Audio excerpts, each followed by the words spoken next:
जन्मदिन के उपलक्ष्य में ब्लॉक स्तरीय श्री दुर्गा चालीसा पाठ संपन्न।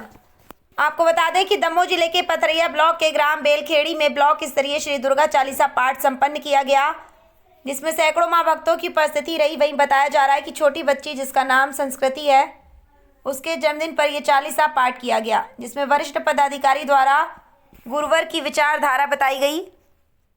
स्वतंत्र भारत न्यूज से जिला संवाददाता सीता साहू की रिपोर्ट।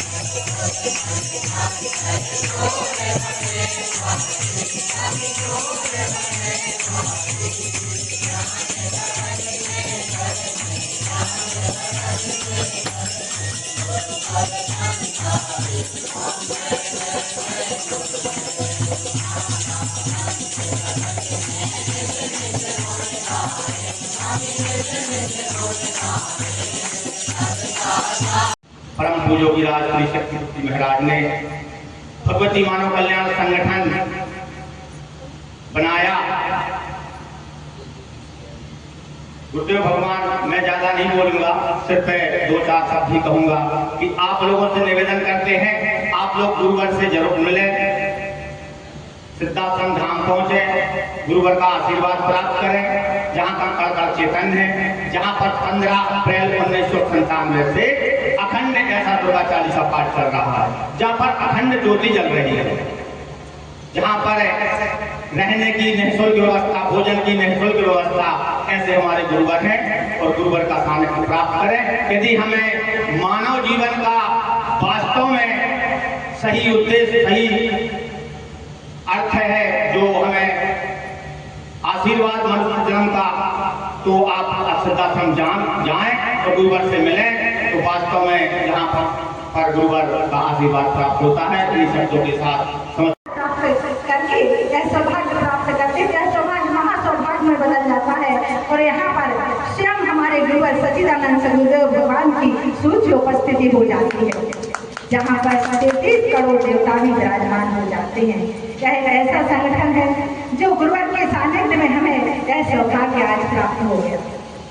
निश्चित ही इस ग्राम के ग्रामवासी बड़े सौभाग्यशाली हैं कि आज गंगा के रूप में, जो हमारे पटेल भैया के परिवार में गंगा के रूप में सौभाग्य प्राप्त हुआ है।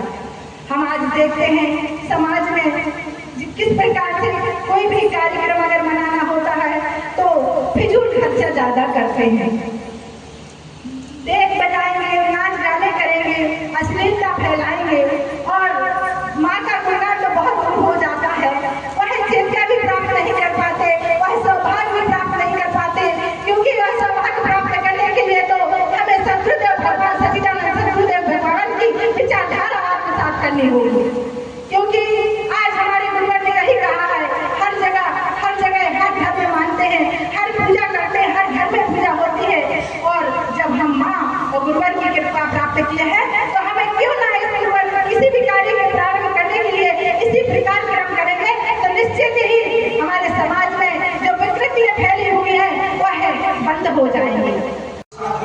नहीं होती, वह भी ऐसे व्यक्तियों के द्वारा जब गुणगान करते हैं तो मुंह में गम भी नहीं होती। मंत्रों की शक्ति इसलिए घट गई है, मंत्र वही है, वेद पुराण वही है, काम नहीं आ रहे, हमारे काम बन नहीं रहा, हमारी समस्याएं दूर नहीं हो रही, जबकि मंत्र वही लेके।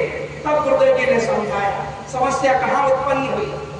एक व्यक्ति ने बंदूक की गोली का वो निकाला, जिसे छर्रा बोलते हैं, और मारा जोर से दीवार, इतना सा निशान दीवार पर बना, और वही छर्रा जब नली में से निकला तो पूरी दीवार के आकार हो गए। मतलब जब वो नली में से निकलेगा तो उसमें पावर होगा।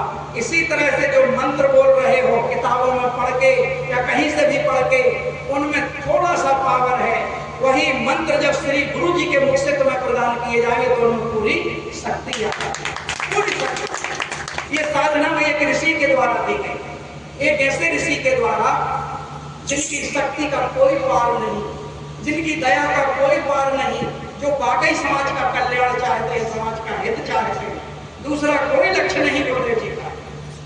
क्योंकि अन्य स्वरूप की संस्थाएं और भी होंगी, कुछ अच्छे कार्य करते हैं, वंदनीय है, लेकिन गुरुदेव जी मात्र चाहते हैं हमारा कल्याण और आपका कल्याण। तो वत्सल पद पर ये साधना साधारण साधना नहीं है, नशा मुक्त व्यक्तियों द्वारा 24 घंटे तक। अब वो बिटिया के बारे में सोचें आप, अभी उनका गंता अभी 1 वर्ष की भी नहीं हुई और उसके जन्म दिवस पे हमने इतना अमृत का पान कर दिया, तो ये मान के चलना उसका भविष्य ऐसा होगा कि इतिहास बनेगा समाज में भी और क्षेत्र में। ये सच्चाई है, साधना कभी नष्ट नहीं होती, कभी तो थोड़ा सा भी आप चलते चलते खेत जाते हो 2-4 दाने कहीं गिर जाते हैं, वो भी समय पे चल पाते, उनमें से बाल निकल आती। ये तो साधना है, वो नष्ट नहीं होती, वो अपना काम करती है। तो हम सभी ने बड़े भाव से अभी संजय भैया ने एक अच्छा विषय लिया था। हम तो बांधगईपुर धाम के पास ही के हैं,